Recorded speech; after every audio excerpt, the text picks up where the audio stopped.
son birkaç yıl içerisinde özellikle Türkiye'nin öncülüğünde İslam dünyasında çok değişik, çok farklı işler yapılıyor.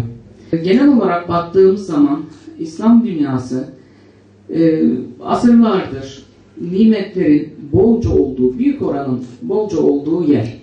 Ancak bir tek eksiğimiz var İslam dünyasında, birbirimizle kaynaşmamamız. Ve her ne kadar Allah bize bu nimeti verdiyse de biz bunun tersinde biz bu kadar birbirimizden ayrıyız. Gelecek yıl daha da güçlenerek, daha da büyük destekler alarak bu alanda önemli işler yapmayı planlıyoruz. Önemli işler yapmayı düşünüyoruz. Gerçekten Bitlis Eren Üniversitesi rektörümüzün liderliğinde çok güzel projelere, programlara imza atıyor. Ağlat orada yüzlerce yıldır duruyor.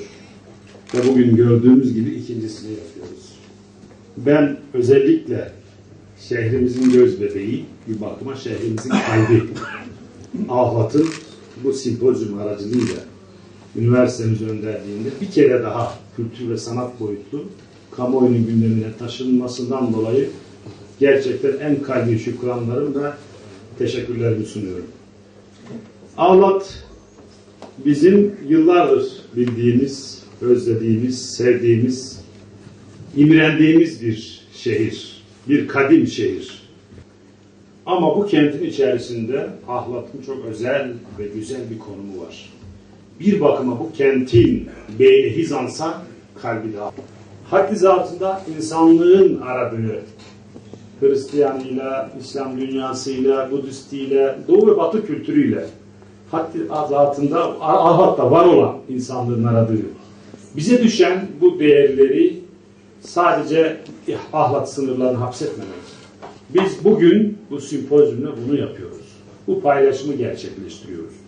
Ahlat, Kerbela zulmünden kaçan evladı Resul'e bir bakıma kucak açmış bir yer.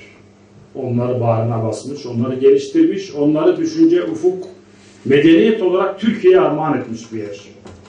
Ağlat, Türk İslam dünyasının kapısudur. Giriş yeridir, giriş kapısıdır diye bu Cuma hutbesi Alparslan'ın beyaz kefeni içerisinde Ağlat'taki o hutbeyi orada Ağlat'ta okuması, Ağlat'ı seçmesi de bizim bakımımızdan, özellikle medeniyet tarihimiz bakımından fevkalade önemlidir.